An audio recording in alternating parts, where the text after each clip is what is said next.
The news that Facebook will turn over details of Russian ad buys to Congress recalls a column written by my colleague Eli Lake early year. He wrote that in forcing National Security Advisor Michael Flynn to resign, President Donald Trump caved into his political and bureaucratic opposition. That February column warned Flynn is only the appetizer. Trump is the entree.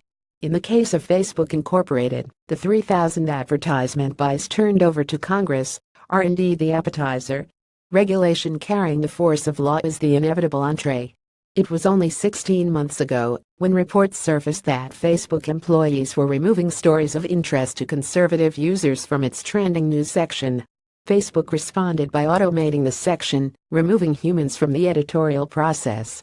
Thus began Facebook's uneasy journey into self-regulation. Of course, removing humans from the editorial process and allowing unfiltered content to be distributed has its own issues, as Facebook learned during the election last year. Allegations of fake news influencing the 2016 presidential election were widespread after Trump defeated Hillary Clinton. The site was accused of being played by foreign entities promoting false articles. Facebook responded by pledging to take steps to combat fake news.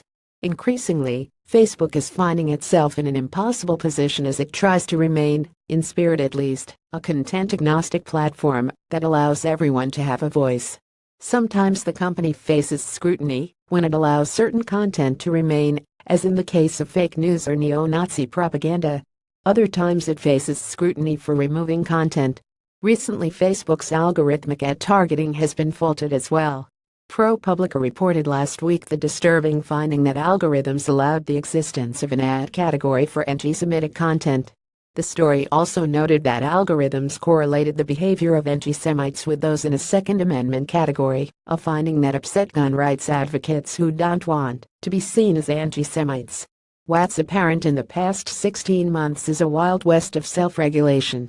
Time and time again, Facebook has shown that, if confronted with a challenge, the company will listen and often respond.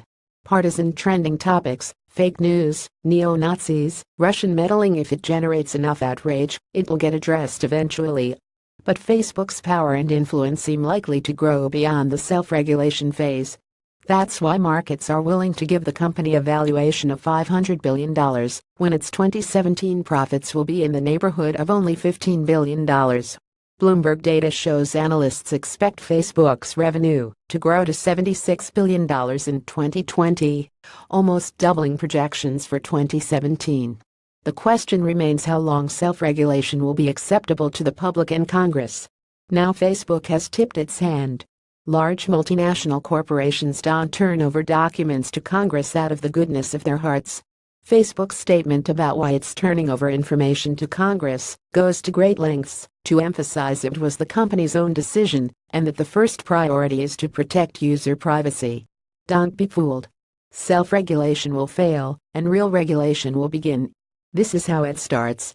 This column does not necessarily reflect the opinion of the editorial board or Bloomberg LP and its owners. To contact the author of this story, Conor Sen at cscn9@bloomberg.net, or contact the editor responsible for this story, Philip Gray at philipgray@bloomberg.net.